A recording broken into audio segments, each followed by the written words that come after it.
Hello guys and welcome back. Today I'll show you how to deposit USDT in Exness.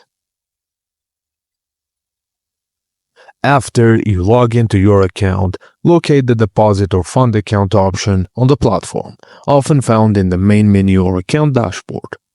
Options may include bank transfers, credit or debit cards, e-wallets, and cryptocurrency. Specify the currency in which you wish to deposit, like USDT. Some platforms may automatically convert currencies but charge a conversion fee. Enter the exact amount you intend to deposit. Ensure it's within platform limits and aligns with your investment strategy. Double-check the details, submit the payment, and check for email or in-app notifications to ensure the funds have successfully added to your account. And that's it guys, as simple as that. Thank you for watching and please don't forget to like and subscribe for more.